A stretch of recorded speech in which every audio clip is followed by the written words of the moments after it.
Instituto Nacional de Transparencia, Acceso a la Información y Protección de Datos Personales. Esta mañana tenemos el gusto de que nos acompañe la investigadora de la Facultad de Ciencias de la UNAM y del Colegio Nacional, medalla Belisario Domínguez 2017 y doctora honoris causa, Julia Carabias Lillo. Bienvenida.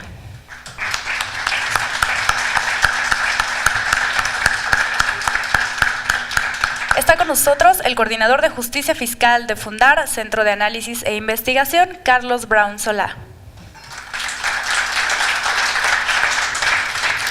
Continúa con nosotros y le damos la bienvenida nuevamente a la investigadora de Participación Ciudadana de Fundar, Anaid García.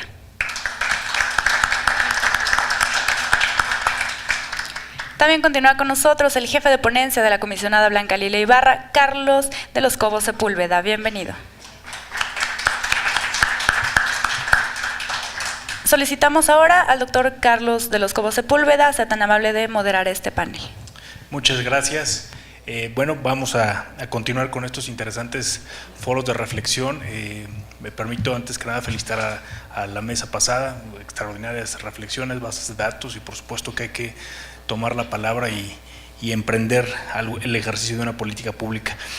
La mesa que nos convoca el día de hoy, el panel número 2, transparencia presupuestaria para la protección del patrimonio natural, también, al igual que el panel anterior, está integrado por grandes expertos a quienes se les reconoce en esta materia y me permito presentar brevemente algunas pequeñas líneas de sus extensos currículos. Y tengo el gusto de presentar a Carlos Brown Solá, coordinador de Justicia Fiscal de Fundar. Él es maestro en Economía por el Colegio de México, especialista en temas de desigualdad, economía política, fiscalización, género y políticas públicas. Es consultor y asesor para organizaciones de la sociedad civil en temas de desarrollo económico y políticas públicas.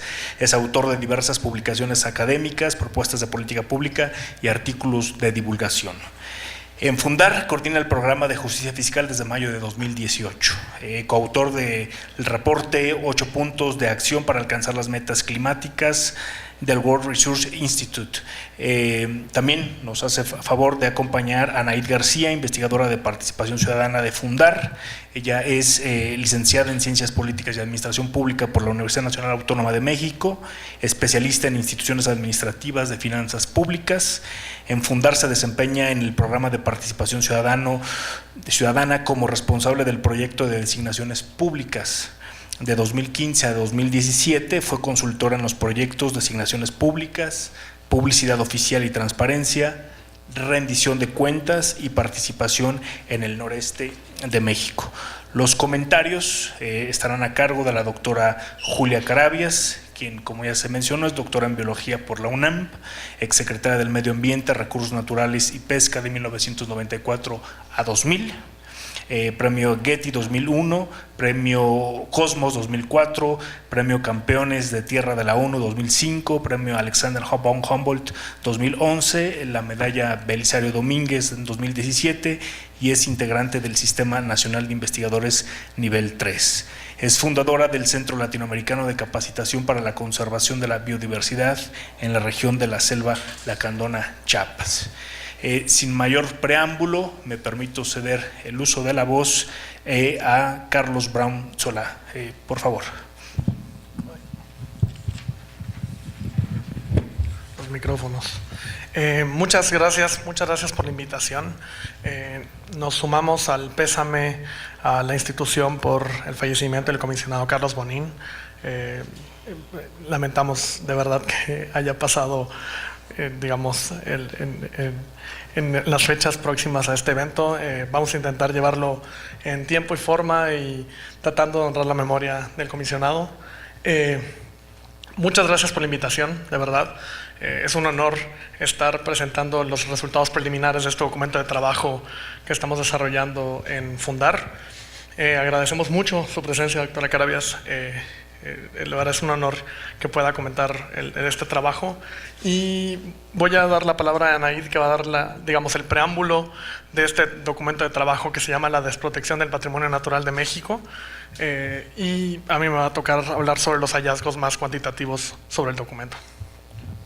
También les recuerdo que durante todo este panel podrán estar haciendo llegar las preguntas que mis compañeros del INAI les están circulando y con todo gusto se las podré yo facilitar a los ponentes. Hola de nuevo, muchísimas gracias por estar aquí a todos, muchas gracias al INAI, muchas gracias a nuestras contrapartes y muchísimas gracias a Julia Carabias por estar aquí para comentar este documento. Y bueno, me voy a arrancar sin más ni más para hablarles sobre el preámbulo y por qué estamos aquí. Me gustaría mucho que hiciéramos un ejercicio de memoria y que recordáramos cómo antes era inverosímil acceder a la información presupuestaria. Si queríamos conocer las cifras del gobierno central, de lo que tenía el gobierno central, pues teníamos que esperarnos a que el presidente de la República mencionara estos montos en sus informes anuales. Pero si queríamos conocer la información meses posteriores o en cualquier otro momento, era prácticamente imposible. Lo mismo ocurría con las participaciones que se entregaban a los estados y los municipios.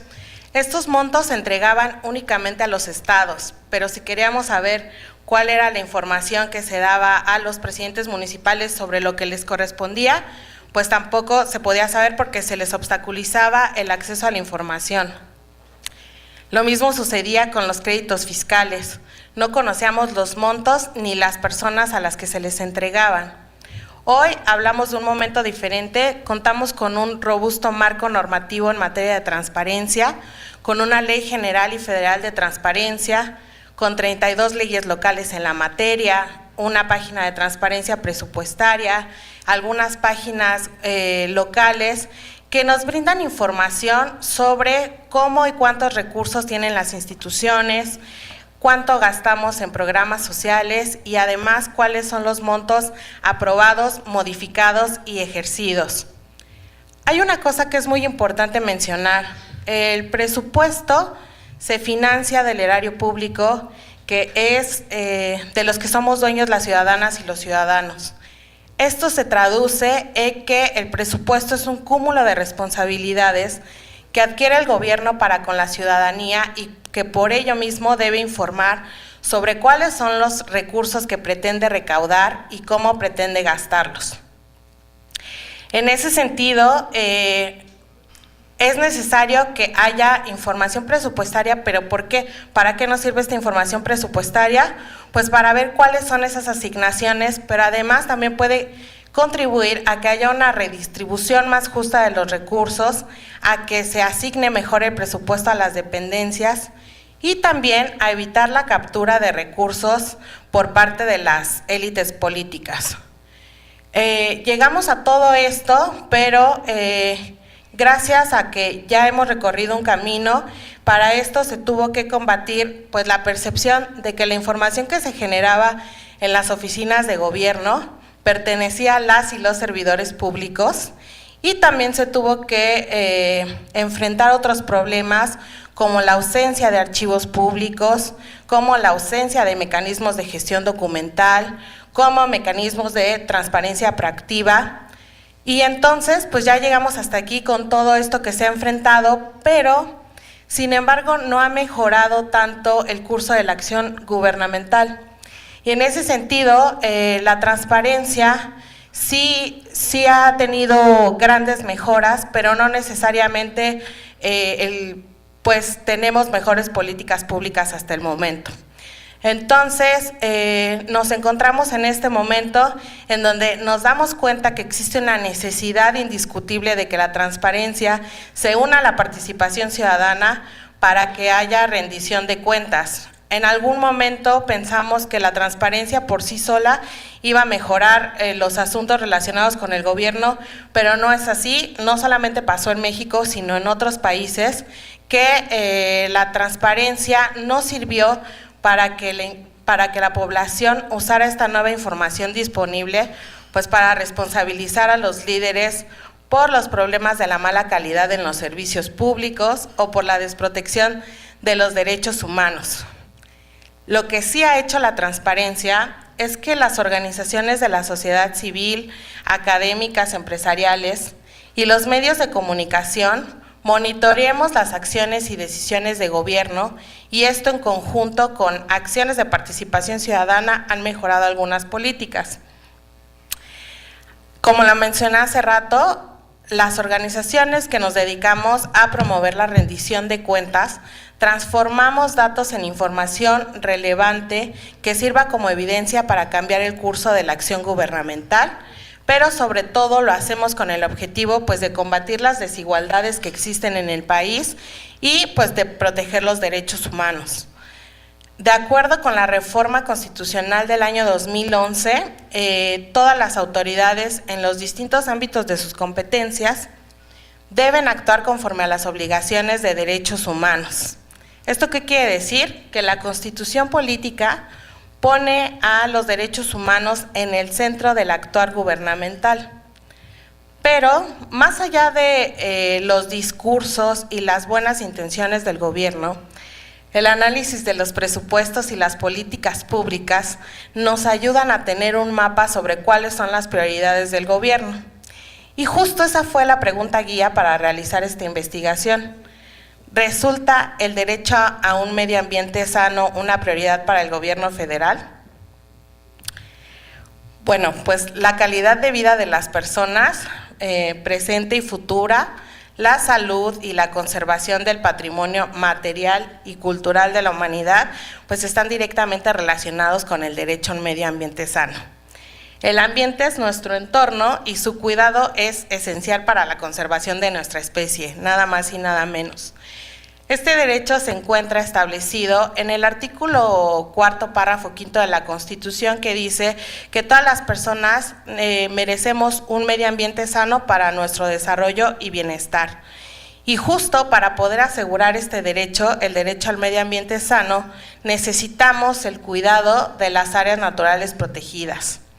Estas áreas naturales protegidas nos brindan una serie de servicios ecosistémicos, como ser sitios generadores de carbono que nos ayudan a combatir el cambio climático, sitios en donde se protege el agua para que podamos accesar a este vital líquido y nos ayudan a todas estas cosas. Sin embargo, actualmente se sufre un gran problema con la pérdida de la biodiversidad, con la erosión del suelo, por el impacto de los sitios turísticos y también por las actividades extractivas que se llevan a cabo en las áreas naturales protegidas.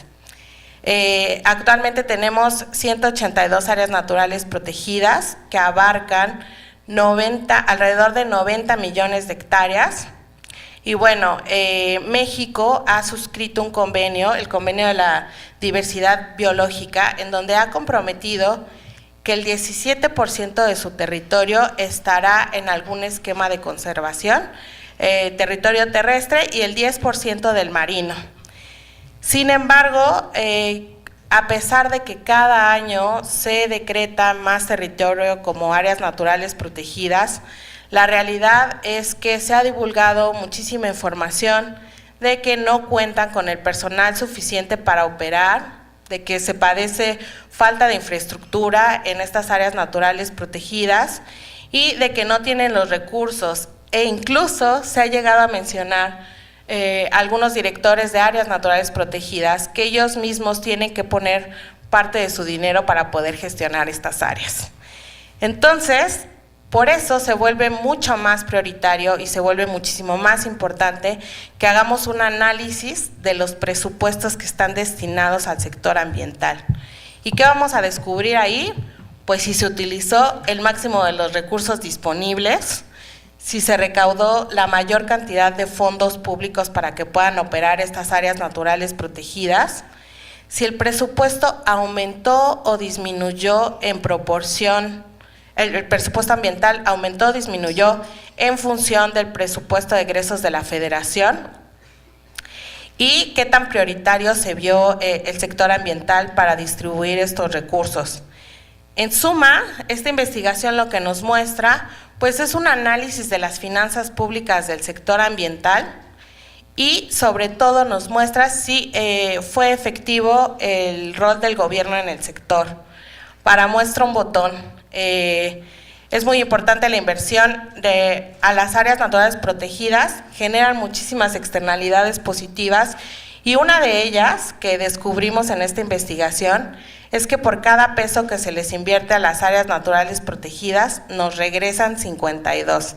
Entonces es imprescindible su cuidado y el buen manejo de sus finanzas.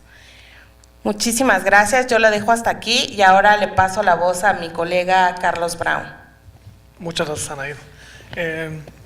La segunda parte de esta presentación, que es lo que yo sí me voy a apoyar un poco más en las diapositivas, van a ser los hallazgos a partir de la información que está disponible en cuentas públicas, pero también a través de solicitudes de información sobre temas de cooperación internacional, ingresos propios, cobro de derechos, multas de Profepa.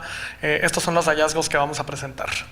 ¿Le pueden dar la siguiente, por favor? La primera es que el presupuesto federal que está destinado al sector ambiental, respecto del total del presupuesto de egresos de la Federación, ha sufrido una caída en los últimos años. Hasta el 2015 se encontraba en 1.4, casi 1.5% del presupuesto federal, y en el último año el presupuesto aprobado cayó a 0.7% del presupuesto total, ¿no? El sector ambiental está perdiendo, digamos, campo dentro de las prioridades gubernamentales. Siguiente, por favor. Pero además uno podría decir, bueno, pero es que quizá lo que pasó es que el presupuesto ha sufrido modificaciones y caídas, pero lo que muestra esta gráfica es, tomando en cuenta que 2012 es un nivel 100, digamos, un nivel de base, vemos que la línea azul, que es el presupuesto de egresos de la Federación, se ha mantenido con un alza hasta 2015 y más o menos estable en el tiempo, pero el presupuesto tanto de Semarnat, bueno, cuando mencionamos Semarnat nos referimos a todo el ramo 16, que es Medio Ambiente y Recursos Naturales, y el presupuesto específico destinado a la CONAMP sufrieron caídas. El de CONAMP no fue tan fuerte como el de Semarnat. El de Semarnat ha caído casi 50% desde 2012, pero sí ha sido menor el nivel respecto al inicio, digamos, de esta administración. Siguiente, por favor. Y cuando vemos el presupuesto ejercido, es decir, no el que sale de Cámara de Diputados, sino el que realmente se ejerce en el día a día y se reporta en la cuenta pública, vemos que al ver la distribución del ramo 16 en, digamos, todas las unidades responsables a donde se podría ir el dinero, vemos que Conagua se lleva 3 de cada 4 pesos. Esto ha sido histórico, se mantuvo durante esta administración. Llama la atención además que hace apenas unos 3-4 días Controla tu Gobierno sacó una investigación sobre los desvíos de recursos en Conagua, y esto, digamos, 3 de cada 4 pesos, y hay unas desviaciones muy fuertes de esos 3 de cada 4 pesos. ¿Qué pasa en el resto, en el 25% restante? Conagua es esa barra azul respecto al 100%, 3 de cada 4 pesos, y Conamp tiene apenas el 2.5% del presupuesto en promedio dentro del ramo. Es decir, dentro del ramo destinado a medio ambiente y recursos naturales, Conamp recibe solamente 2.5 centavos por cada peso destinado al sector. Siguiente, por favor. Y lo que nos dice CONAMP en diversos reportes que se obtuvieron vía solicitudes de información, que es un poco los planes programáticos de CONAMP, cuando CONAMP dice para poder operar de manera efectiva necesitamos tantos recursos, CONAMP requeriría un 66% de aumento en el presupuesto para poder operar conforme a lo comprometido en convenios internacionales. Es decir, está muy por debajo de lo que realmente necesita para poder operar de manera adecuada. Siguiente, por favor. Cuando vemos el presupuesto federal aprobado y ejercido, es decir, entre que sale de la Cámara de Diputados y cierran el año y lo que realmente ejercieron, vemos que CONAMP tiene una situación de sobreejercicio. La línea roja es la aprobada, la azul es la ejercida, y las distancias marcadas en vertical con las líneas grises es la distancia. ¿Qué tanto fue ese sobreejercicio? Vemos que CONAMP sobreejerce, pero sabemos por el dato anterior que CONAMP requiere recursos adicionales, 2/3 más de lo que ejercen en este momento. ¿Qué nos dice esto? No podemos tener tanta información porque, por desgracia, Secretaría de Hacienda no nos dice cuáles son los criterios para hacer las reasignaciones presupuestales. Es decir, esto nos dice entre el inicio y el fin de año qué pasa con el presupuesto de la CONAMP. Y la hipótesis que podemos plantear es que a CONAMP no se le está entregando el dinero desde el principio, sino que tiene que haber una modificación presupuestaria a medio año. Y aún así esa modificación presupuestaria no es la adecuada. No da para cubrir con sus necesidades. Siguiente, por favor. Pero en Semarnat ocurre exactamente lo contrario. Digamos, en el ramo completo, cuando mencionamos Semarnat de nuevo, el ramo completo, vemos que no ocurre lo mismo. En Semarnat se alternan los subejercicios y los sobreejercicios, la línea azul y la línea roja se cruzan en un par de veces, 3 veces de hecho en esta gráfica, y lo que nos dice es, hay un problema entre la programación, digamos, de las operaciones del ramo y lo que realmente está ocurriendo en las asignaciones presupuestarias. Siguiente, por favor. Pero además, a esto se le suma que el actual presidente Peña Nieto hace un anuncio de decreto de nuevas áreas naturales protegidas en 2016, triplica la superficie de las áreas naturales de la superficie protegida en México, pero esto no viene acompañado de un mayor presupuesto. Y controlando por número de hectáreas, digamos, vemos que la asignación presupuestaria ejercida por CONAMP en 2016, que era de 71 pesos por hectárea que tenía que proteger, cae. Y cae abismalmente, de 71 a 17 pesos por hectárea. Es decir, se hacen los nuevos anuncios, se participa en los foros internacionales, se dice que se va a proteger una mayor superficie, pero no viene el dinero que acompaña esas intenciones. Siguiente, por favor. Y luego, cuando brincamos, digamos, este es el presupuesto que asigna la Federación a la CONAMP. Pero luego, digamos, la operación de las áreas naturales protegidas, se podría decir, las áreas naturales protegidas tienen otras fuentes de ingresos, ¿no? Tiene el cobro de derechos por todas las actividades que se realizan dentro de las áreas, pero también están las multas de la Profepa, que una parte se tiene que destinar a las áreas naturales protegidas. Pero lo que vemos, y gracias a solicitudes de información, es que los aprovechamientos que obtiene CONAMP como cobro de derechos no son regresados a la dependencia. Desde 2013, la Secretaría de Hacienda dejó de reintegrar a CONAMP los recursos recaudados por cobro de derechos. Es decir, no nada más tiene un presupuesto mucho menor al necesario para cumplir con convenios internacionales, sino que los propios recursos que podría estar recibiendo la CONAMP por las actividades que se realizan dentro de las áreas protegidas no se le están reintegrando a estas. Y quisimos poner un ejemplo porque nos pareció muy curioso el monto de la cifra. Las áreas naturales protegidas del noroeste recaudaron por cobro de derechos poco más de 12 millones de pesos en 2017, que es exactamente el presupuesto federal anual que recibieron. Es decir, para poner esto en una lógica, las áreas naturales protegidas recibieron lo que produjeron digamos, en cobro de derechos. La acción de la federación implica que no ha habido acción de la federación. Es decir, se les está regresando el dinero que están aportando al país y no más. Entonces no se potencia el trabajo de las áreas naturales protegidas con el dinero desde el gobierno central. Y los ingresos obtenidos por cooperación internacional para el cuidado de las áreas naturales protegidas son mayores que el presupuesto aprobado. Es decir, hay una fuerte dependencia de la cooperación internacional para el funcionamiento de las áreas naturales protegidas. ¿Qué quiere decir esto? Que hay una vulnerabilidad muy alta, dado que, digamos, el día de mañana la cooperación internacional decide retirar parte de estos fondos por A, B, C razón, nos quedamos sin esos fondos. Y la operación se ve todavía peor, o sea, digamos, el ejercicio de la operación se va a ver fuertemente afectado por una decisión de este tipo. Es decir, somos vulnerables, son recursos que deberían ser extraordinarios, que deberían ser el extra para poder realizar mayores y mejores servicios dentro de las áreas naturales protegidas y no el mínimo necesario para que puedan operar. Pero ahora no está ocurriendo lo anterior. En promedio, para darles una idea, el financiamiento público representa 60% de los sistemas de áreas protegidas en América Latina. Estamos fuertemente dependientes de la cooperación internacional. Siguiente, por favor. Y luego vamos a los ingresos propios. Estaba el cobro de derechos, pero también está el tema de las multas de Profepa. Una parte de lo que se recauda por multas de la Procuraduría de la Profepa debería regresar a las áreas naturales protegidas. Y aunque se han impuesto multas, ahí vemos en millones de pesos a cuánto ascienden las multas impuestas por Profepa en las áreas naturales, terrestres y marino-costeras. Siguiente, por favor. Vemos en este cuadro que 76% de las multas de Profepa entre 2011 y 2015 no han tenido acción de cobro. Es decir, se impone la multa, pero no se habilita, no se realiza el cobro. 13% se encuentran en proceso de cobro y solo 10% son cobrados por el SAT. Es decir, el SAT ya cobró esas multas, solo el 10%, que son 150 millones de pesos. Pero esas multas no se han constituido en el fondo obtenido de las multas para desarrollar programas vinculados con inspección y vigilancia.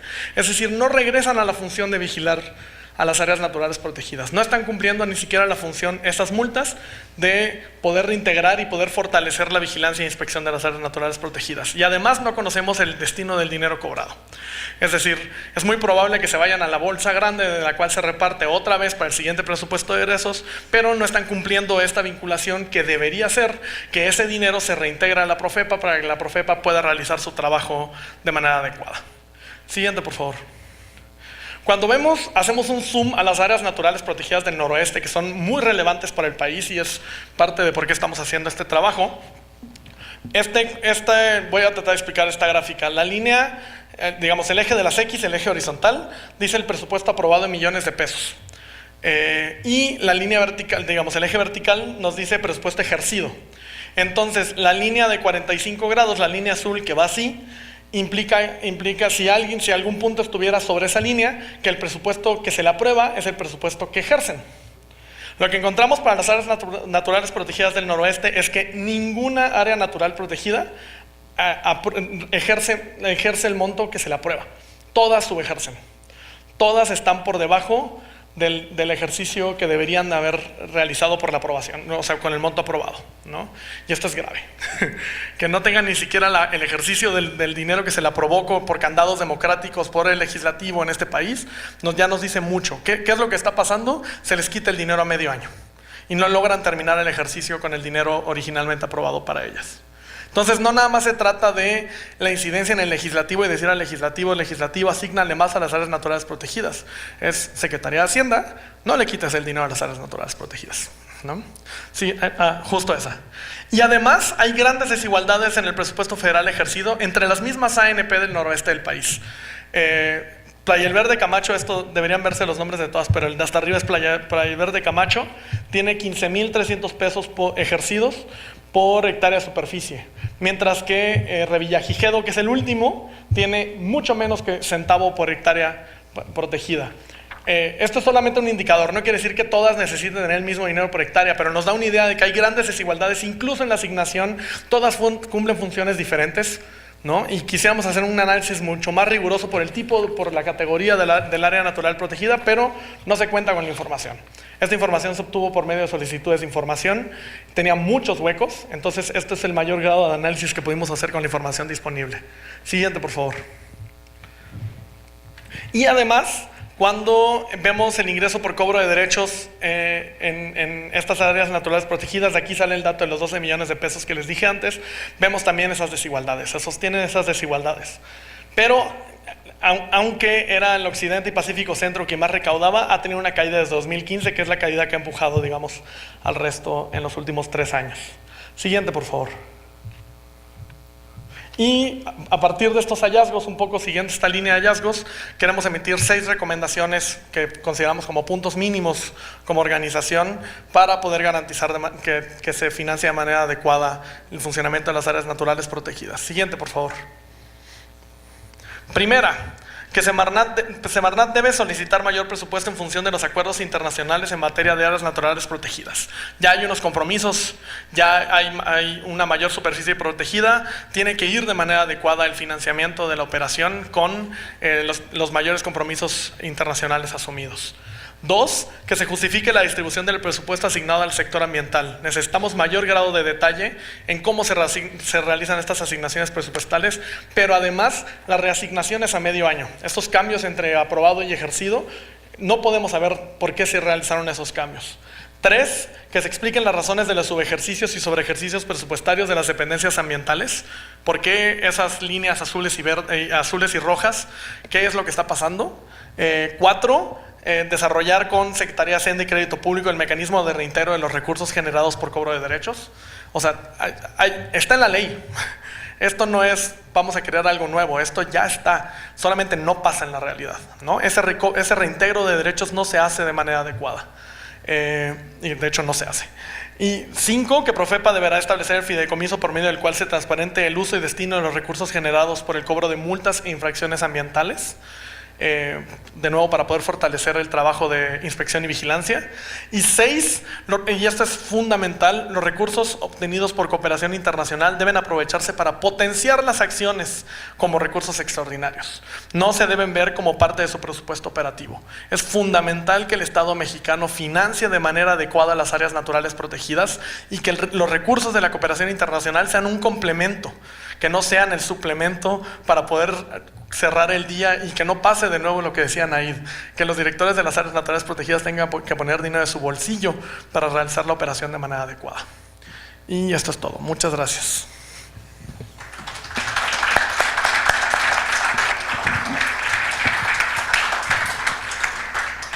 Muchas gracias, maestro Brown, por las interesantes aportaciones. Igualmente, maestra Naid, creo que nos dan un panorama bastante claro de cómo se ha estado desarrollando el derecho de acceso a la información y la transparencia, ¿no? Yo creo que esto que se dice que hay que pasar de los portales de obligación de transparencia a lo que es realmente la información y la transparencia de calidad es muy cierto, y aquí vemos un ejercicio en realidad de rendición de cuentas. Sin mayores comentarios, yo quisiera ceder el uso de la voz a la doctora Carabias para que nos haga favor de comentar este tema, por favor. Pues primero que nada, felicidades por este foro. Creo que viene en un momento de lo más oportuno, y el hecho de que esto pueda quedar en redes es clave, aunque en el auditorio no existe una gran cantidad de gente, sí hay gente muy significativa en la cual hay un compromiso para lograr, ojalá, influir en los procesos de cambio que tenemos de esta presente administración. La sesión anterior, igual me sumo a las felicitaciones, ha sido de lo más rica, y dejaré algunos comentarios en la última parte de cierre que me han solicitado los organizadores también hacer. Y esta es apabullante. La verdad es que hasta el propio título que ustedes han escogido y colocado de desprotección, esto resulta difícil de leerlo. A mí me gustaría pensar más bien todavía en que la la pudiéramos pasar a desinterés todavía, y no todavía en protección. El desinterés por la protección más que en sí mismo la protección. Ojalá y no encontremos en México que estas tendencias que ustedes están aquí documentando se convierta realmente en un proceso en que nos echa para atrás una política que ha sido una política de los mexicanos. Es una tradición en nuestro país desde el siglo pasado el tomar una decisión de que ciertas áreas deben de quedar lo más conservadas posibles y lo menos intervenidas posibles en la acción humana. Yo sé que en este punto hay muchas diferencias, y esto tenemos que seguirlo discutiendo y profundizando. No quiero entrar más en ese territorio en este momento porque nos desvía del objetivo en lo cual estamos analizando, que es el tema de la transparencia y el financiamiento. Pero hay un tema pendiente, esa visión que se tiene de las áreas protegidas como los espacios que la nación ha tomado de decisión para dejar que la evolución continúe en nuestro territorio y en el planeta. Y tenemos una enorme responsabilidad a nivel planetario debido a que somos un país megadiverso. Parecería ahí que entonces uno de los primeros comentarios que nos colocan los compañeros es que hubo una contribución muy importante en esa dirección de ir avanzando hacia el incremento de la superficie en áreas naturales protegidas. Y es allí donde nos dicen ahí de los 90 millones de hectáreas. El problema no es tanto que esos 90 millones de hectáreas no tengan o no vengan acompañados de los recursos económicos, de la infraestructura, de los recursos humanos, sino ¿de qué tipo de superficie estamos hablando para haber pasado de más o menos 30 millones a 90 millones? Estamos hablando fundamentalmente de superficies marinas que están por debajo de los 800 metros. Se cuidan solas, les aseguro que por muchísimas décadas se van a cuidar solas. Entonces, eso podríamos dejarlo de lado, pero también no está conservando la biodiversidad que está amenazada. Entonces, aquí estamos en un asunto de cifras. Se trata de colocar cifras de récords Guinness. Pues yo le pongo la medallita al que quiera romper récords Guinness. El asunto es que sea esto efectivo, porque no se está protegiendo la biodiversidad con estas acciones. Este es un primer punto que para los análisis creo que es importante empezar a quitar ciertos, a desagregar la información para que puedan llegar a una situación que, si ya de por sí la están colocando ustedes tan fuerte, esto va a ser mucho peor cuando empecemos a quitar esa parte, ¿no? El tema del presupuesto, segundo comentario que quiero hacer, concluyo con ese diciendo, hay que seguir incrementando las áreas naturales protegidas, sin duda alguna, pero tenemos que ser muy claros de dónde están las presiones y las amenazas para poder lograr los objetivos y no nada más un asunto de metitis. Segundo punto es el presupuesto de la Semarnat, el presupuesto del sector ambiental, que no solamente Semarnat, sino también todo el resto de las instituciones, está muy complejo poderlo detectar. ¿Cuánto realmente se invirtió en el país en materia ambiental? Ustedes que están haciendo antes era pesca de datos, quizás ahora cosecha de datos, está siendo muy, muy complejo entenderlo, cuánto derrama y cuánto le meten los gobiernos, los municipios, la sociedad, etcétera. Pero sin duda alguna ese indicador es brutal. Lo que resulta importante es que en el punto de partida, que es un dato que recurrentemente me encuentro en la discusión, en que se compara el que 3 pesos de cada 4 entran a Conagua, es que ese es el origen. Entonces hay que tomar en cuenta que el sector ambiental se está formando de un montón de sectores que están sueltos por todos lados. Antes la Conagua estaba con la Zagarpa, la SARCH en su momento, antes era una Secretaría de Recursos Hidráulicos, y entonces llega con su Itacate, y eso significa con 40,000 personas, con todo lo que significa ese gasto operativo, nómina, y la acción que está haciendo. La acción en donde se va una gran cantidad de dinero tiene que ver con los distritos de riego y el agua, que ya veremos seguramente al rato. Por eso dejo varios comentarios en la parte de integración. Entonces, no podemos pensar que esos 3 de 4 que chupa la Conagua es que haya habido como una mayor importancia, sino que eso es el origen. Es como si de repente Petróleos Mexicanos se hubiera metido al sector ambiental por ser un recurso natural, no renovable. Bueno, pues entonces imagínense la distorsión. Creo que es importante que el análisis se haga en los componentes que vienen del sector ambiental, sin el tema agua. O sea, jugar con todos los datos, ¿no? Porque de eso se trata, para entender mejor. Dentro de eso, para que no nos distorsione tanto lo que llegó con Itacate, bueno, dejémoslo aparte, veamos qué pasó con el sector ambiental, cómo vienen esas caídas. Y eso, lo que ustedes están comentando, que es esa caída de 1.4 el 1.4 en 2015 y baja a 0.7, que es en el 2018, que es real, esa caída tan feroz tiene que ver con el al que me referí, de desinterés. Cuando el señor Guerra toma la titularidad de la Secretaría, dijo una frase que lo refleja perfectamente: el medio ambiente no va a ser un obstáculo del desarrollo. Y entonces todos dijimos, agárrense.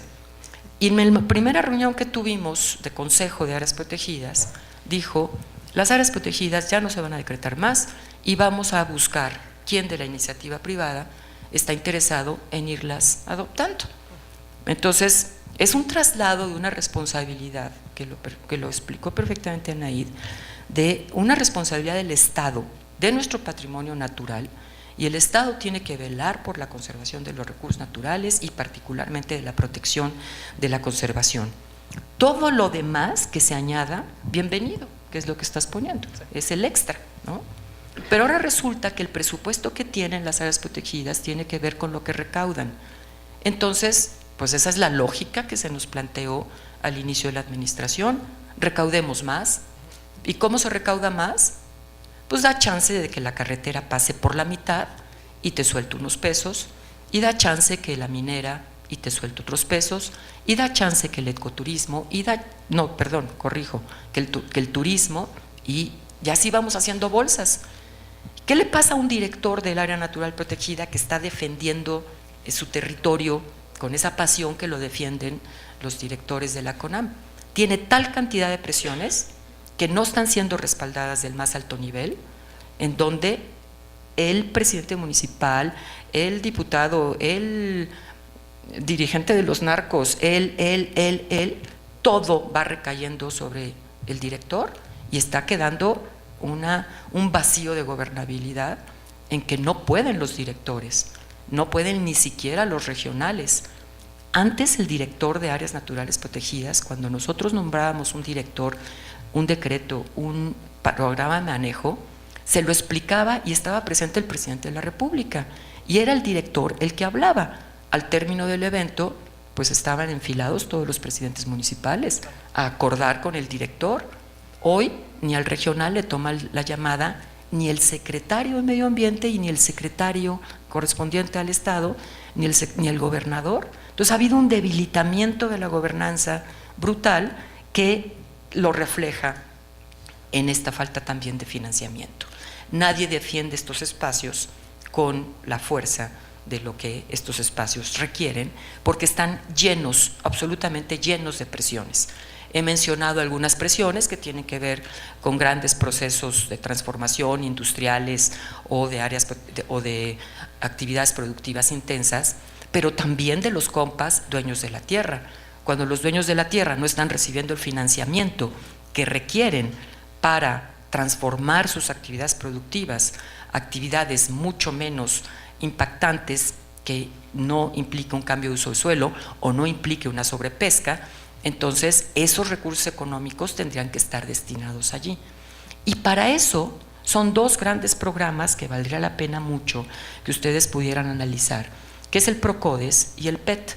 Esos recursos de PET y de PROCODES son los recursos que van orientados a las comunidades campesinas que viven en las áreas protegidas y que pueden con esos recursos hacer un mejor uso. ¿Pero en qué se han convertido el PET y el PROCODES? Perdón, y sé que va a quedar grabado, eso es el proceso de maiceo para que los directores sobrevivan y para que no se armen grandes olas. Y cuando hay una bronca, esos recursos se retiran y se colocan en algunos sitios. Y es ahí donde ustedes tienen los ejercicios, los sobreejercicios y los subejercicios. ¿Por qué hay un sobreejercicio en áreas naturales protegidas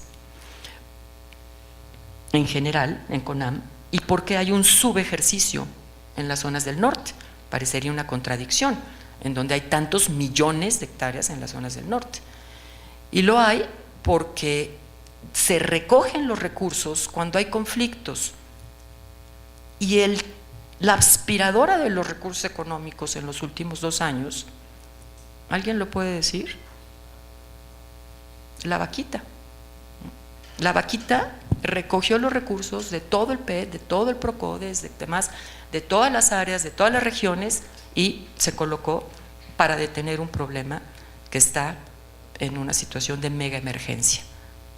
¿Por qué tienen que salir los recursos económicos de las áreas naturales protegidas para resolver, para atender un tema de esa envergadura, que es la extinción de un mamífero marino endémico? ¿Por qué tienen que salir de las bolsas de la propia conservación cuando no es la conservación las que los está generando. Ahí hay un problema de la pesca y ahí hay un problema de una serie de actividades productivas y de ilícitos que no le corresponden al medio ambiente y que no le corresponden a las áreas protegidas. Entonces, en ese desglose que ustedes puedan hacer más fino, nos vamos a topar con que esta información que ustedes están planteando es importantísima y ahora tiene que ser un punto base de toma de decisiones para la siguiente administración. No lo pueden ignorar la siguiente administración estos datos. Pero ustedes están teniendo mucha dificultad de poder entrar en más detalle. En ese detalle, por la falta de información, la deben de soltar. Debe de haber la posibilidad de planear con mucho más especificidad. Entonces, cuando ustedes vean cómo los PROCODES y el PET han sido procesos que estaban destinados a un objetivo y cómo se logró concretar ese objetivo, que no es, o sea, trabajo en la Lacandona, el PET y el PROCODES nos está rodeando por todos lados y se le apoya a una chava que tiene un restaurante en la carretera a 100 kilómetros del área protegida. Eso no puede ser, cuando lo que tiene que hacer es el recurso para la gente que vive ahí, y no hablo de los lacandones que sí reciben, sino de todos los ejidos que están dentro de la área natural protegida, de la zona de las cañadas, que no reciben esos recursos. Y por eso los conflictos, constantemente los conflictos, ¿en qué se traducen? En invasión. Entonces, si esos PROCODES y ese PET está organizado correctamente a los actores locales respectivos, con un objetivo respectivo, y que sirvan de recurso semilla para detonar los otros fondos de las otras instituciones que vengan a financiar allí, y sobre eso la cereza del pastel de los fondos internacionales, estaríamos en una situación distinta. Lo que se destina para las actividades protegidas versus lo que se destina de agricultura y ganadería, de Procampo y de Progam en esas mismas áreas protegidas, no compite. Entonces, pues no podemos lograr esa consolidación. Por eso el del desinterés. Y si esto no amarra en una situación de coordinación interinstitucional y la información que ustedes están analizando, lograr conseguirla más desagregada para pegarle a tiro fino de dónde están las broncas, no agarrar toda la superficie de los 90 millones, porque Revillagigedo está alarmada, Revillagigedo no tiene acceso y más nos vale que no lo tenga, porque lo que se quiere es las Galápago, cuando las Galápago es uno de los problemas mundiales de cómo no se debe de hacer la conservación. Entonces no repitamos esto aquí. Las Galápago y esa cantidad de superficie, que es 1 millón y pico de hectáreas, dejémoslas tranquilas y los tiburones blancos se encargarán de cuidarlas. Entonces a lo mejor no requiere, y con que la Armada pueda hacer conservación allá y tenga un control absoluto de cómo se accede, pero en los sitios en donde están miles, cientos de miles de campesinos indígenas en una presión por la tierra, con esta vulnerabilidad que hay de la visión de las áreas no protegidas, como inicié esta intervención, en donde son el obstáculo para el desarrollo, dicho por un titular o también dicho por muchas organizaciones sociales que defienden los derechos indígenas y que plantean que esas áreas protegidas los han limitado, y que al final de cuentas se cierran esas dos visiones y se van contra el patrimonio natural. Eso necesitamos ponerlo con estas cifras espectaculares que ustedes están haciendo. Yo felicito de este brutal esfuerzo. Solamente decir, y aquí lo que tienen ustedes también es una clarísima reflejo de lo que se dijo en el panel pasado. La Profepa no existe, ¿no? Y eso es un problema que se refleja desde esta parte de las multas hasta la presencia en la vigilancia, como lo vimos anteriormente. Cómo esta información analizada se convierte en verdaderamente pues una herramienta para movilizar a la opinión, a las organizaciones y a a la influencia de la política pública. De eso me gustaría hablar en el último segmento. Muchísimas gracias y felicidades por el trabajo.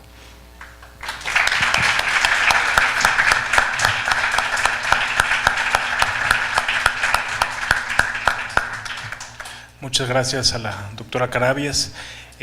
Muy interesantes las reflexiones y sí, me parece que poder y dinero y poder son dos caras de la misma moneda, ¿no? Como decía Bobbio, y aquí hemos visto cómo cuando los intereses económicos se superponen a estos temas, vienen los grandes problemas.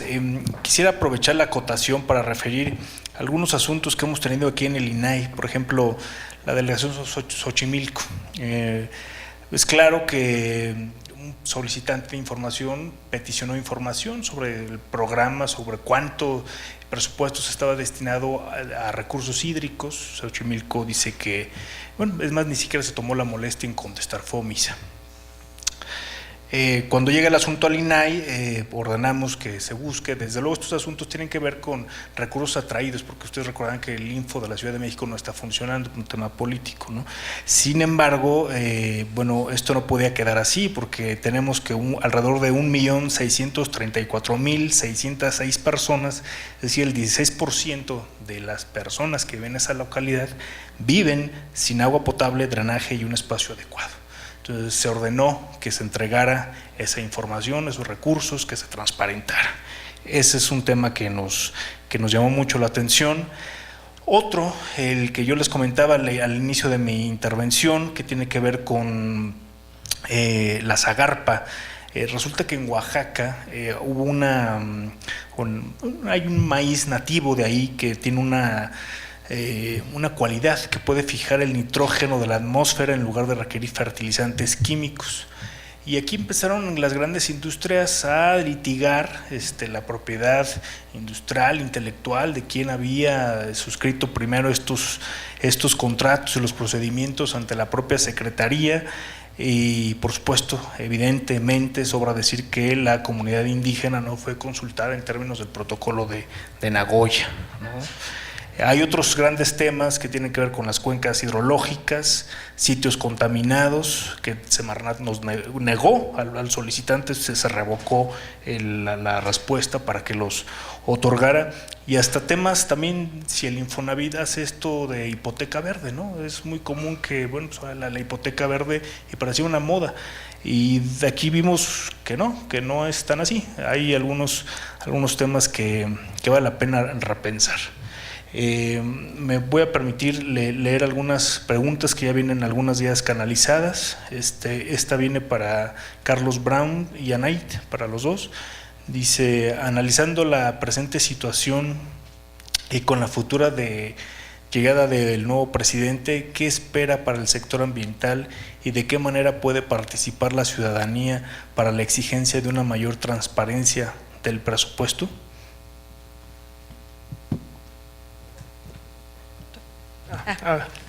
A ver, si quieres yo empiezo. Ok, empiezas y yo te complemento. Muy bien. Justo las recomendaciones del final no son todas, digamos, parecen muy técnicas y muy específicas, pero creo que el grado de exigencia y dónde tenemos que empezar a mejorar es, uno, la calidad de la información. Tenemos un serio problema de calidad de información. Este tejido fino, digamos, de profundizar y de saber a mayor profundidad cuáles son las áreas.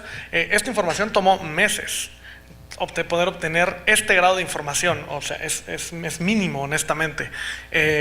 Muchas áreas naturales protegidas no contábamos con información completa, o cómo se destinaban, o cuáles eran los programas presupuestarios que estaban destinados a ciertas áreas naturales protegidas. Digamos, uno es definitivamente un mayor grado de información para que sociedad civil pueda hacer el trabajo que nos toca hacer, ¿no? De entrada diría eso. Pero además, segundo, y donde ciudadanía se tiene que empezar a involucrar, es que estos temas importan mucho más de lo que a veces puede parecer, ¿no? Parecen de esos temas que quedan aislados y que quedan como, eso lo tiene que resolver A, B o C, porque son temas que salen de nuestro espacio geográfico. Pero, ya lo dijo la doctora Carabias, esto tiene implicaciones serias para derecho al medio ambiente sano. O sea, esto es claramente un tema de dónde están los espacios en los que la sociedad va a poder desarrollarse en el futuro y qué tanto vamos a poder tener tiene implicaciones, demasiadas ramificaciones, digamos, sociales, políticas, económicas. Entonces, creo que el siguiente paso es usar esta información para empezar a generar una mayor exigencia, ¿no? En los espacios en particular. Esto está enfocado sobre todo al noroeste, pero vamos a encontrar que esto lo podemos aplicar para el resto del país, ¿no? Y ver cosas más específicas. Los megaproyectos y esta visión desarrollista sobre los megaproyectos que se están proponiendo en la próxima administración definitivamente tienen que tener un cruce con esto. Y ya quiénes van a ser los afectados, pero además cuál es la acción del gobierno y del sector privado en estos espacios. Entonces, sí, son muchas las ramificaciones que tiene y las implicaciones que tiene este tema. Otro de los grandes problemas que siempre nos hemos enfrentado es precisamente, y el INAI no me va a dejar mentir, a que muchas dependencias hablan sobre que no existe la información pública, ¿no? Entonces, nos dedicamos a hacer solicitudes de información para poder transformar los datos que nos dan en información relevante, pero las instituciones nos dicen que no cuentan con la información o nos dan en muy mala calidad los datos, entonces se dificulta muchísimo el análisis. Otra de las cosas en las que podríamos mejorar muchísimo, cuando hicimos la revisión para hacer esta investigación del ramo 16 en el sector ambiental, veíamos que CONAFOR sí tenía desagregado su presupuesto, pero la CONAMP en ninguno de los años desde 2006 viene desagregado, cuál es el presupuesto, no se sabe muy bien en cuánto se gasta y hay límites para desagregar esta información. Entonces, es muy importante que ya viniera esa información establecida en la página de Hacienda para que nosotros tomemos estos elementos y pues podamos mejorar la calidad de la información con la que contamos. Muchas gracias. Para la doctora Julia Carabias le preguntan de qué manera considera que la sociedad civil puede ejercer presión hacia las autoridades responsables de las asociaciones nacionales de áreas protegidas para que los instrumentos de protección, entre paréntesis plan de manejo, sean efectivos. El caso específico es el área de protección de flora y fauna de Yumbalam.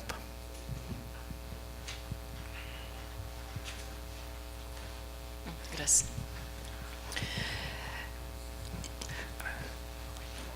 Yo creo que el rol que la sociedad civil organizada tiene y deberá tener cada vez más es absolutamente clave, porque me parece que hay vacíos muy importantes en el ciclo de la política pública, en donde toda esta información se convierta en un proceso de obligatoriedad hacia el gobierno. Trataré de referirme un poco más en detalle en la siguiente ronda, en el que ante ese vacío de mecanismos y de obligatoriedad es la sociedad la que tiene que tener el rol. Eso me preocupa en el sentido de que nos están trasladando a la sociedad una responsabilidad más de lo que nos toca, ¿no? Pero cuando están los vacíos, pues la sociedad tiene, uno, que exigir que se construyan esos mecanismos obligatorios y dos, que el gobierno opere en esa dirección, que son los espacios que se van conformando para que las decisiones vayan teniendo una solidez en información veraz y oportuna, pero también en un proceso que la sociedad viene construyendo. Yo creo que las áreas naturales protegidas son un gran ejemplo de eso. Estas áreas naturales protegidas no son un invento de una administración. Nosotros constituimos en el 2000 la Comisión Nacional de Áreas Naturales Protegidas y en el 96 hicimos una reforma muy profunda a un título para dejarlas lo más sólidas posible.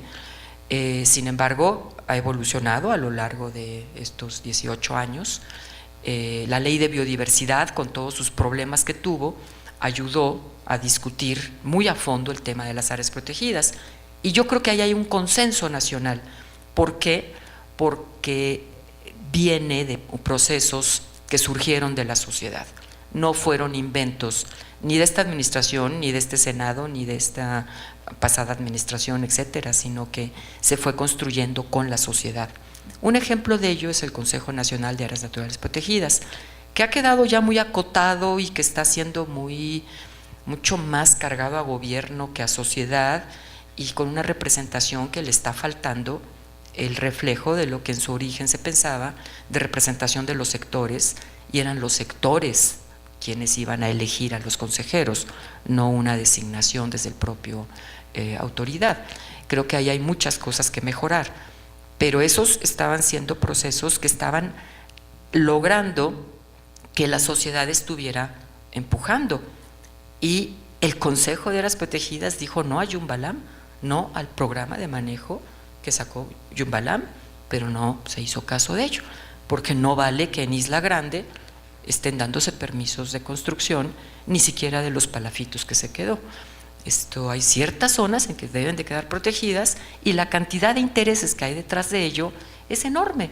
Entonces, esa sociedad es la que le va dando pues el propio blindaje al gobierno de decir, estoy haciendo una decisión que está basada en lo que ha sido procesos de deliberación, de toma de decisiones con datos verídicos, etcétera, y es no.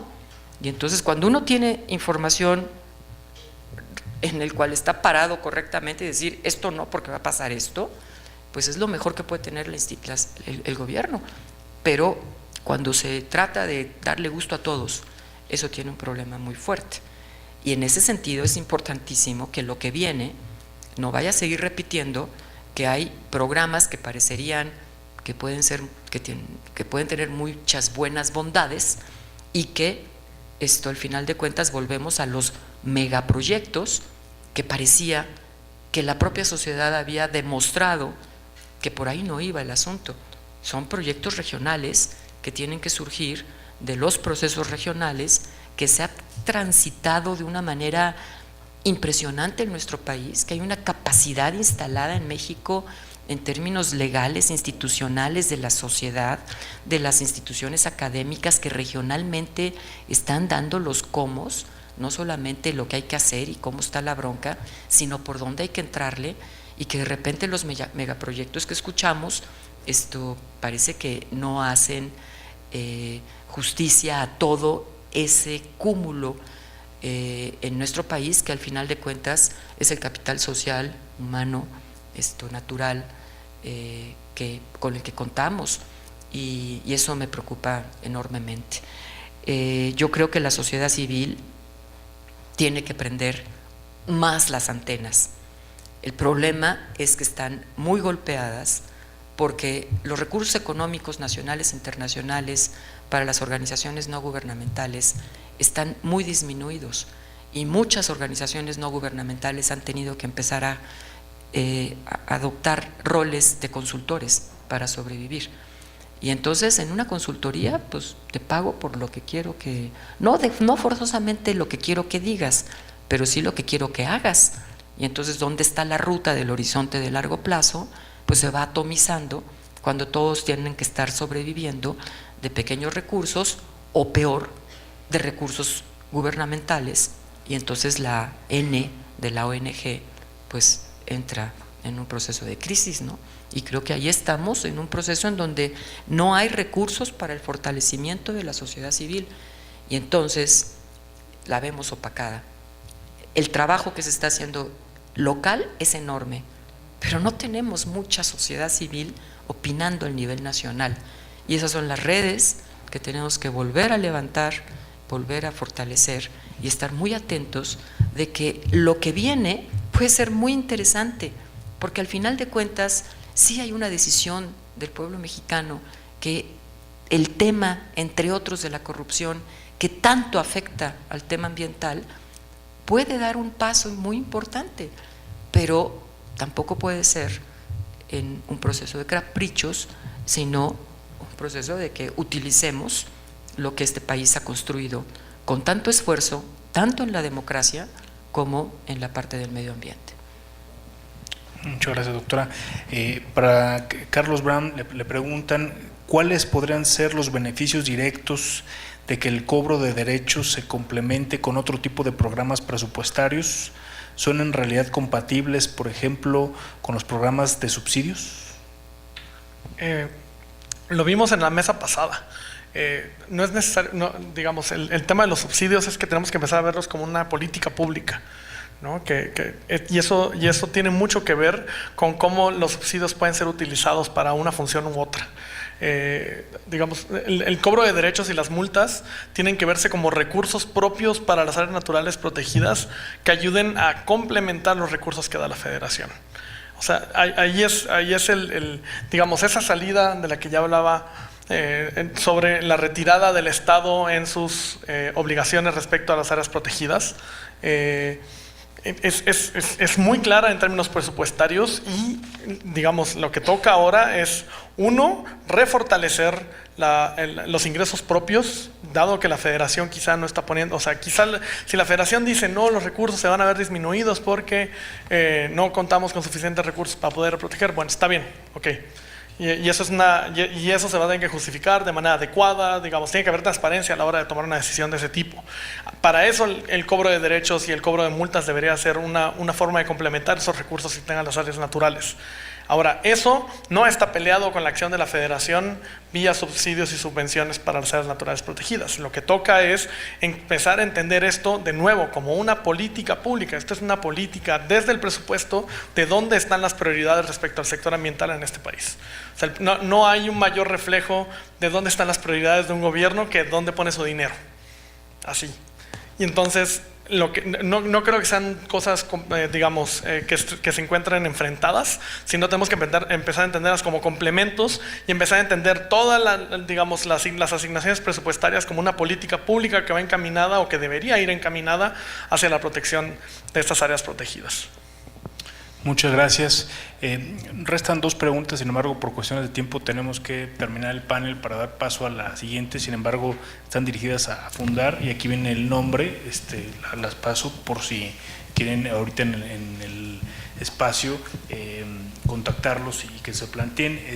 A mí no me queda más que agradecerles a todos ustedes, a felicitar a nuestros ponentes del día de hoy, de esta extraordinaria mesa, y a nombre del Pleno del INAI hacerles la entrega de un reconocimiento, en primer lugar a Anaid García Tobón por su destacada participación en este panel.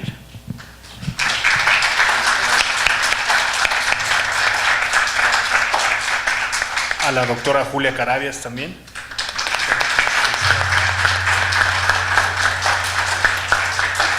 Y por supuesto a Carlos Brown. Muchas felicidades. Muchísimas gracias, doctor Carlos de los Cobos Sepúlveda, por moderar este panel. Agradecemos también las aportaciones de nuestros destacados panelistas y solicitamos al público asistente permanezca en sus lugares para dar inicio al tercer panel denominado Transparencia y acceso a la información sobre el uso del agua en México y su potencial impacto en la toma de decisiones públicas. Instituto Nacional de Transparencia, Acceso a la Información y Protección de Datos Personales.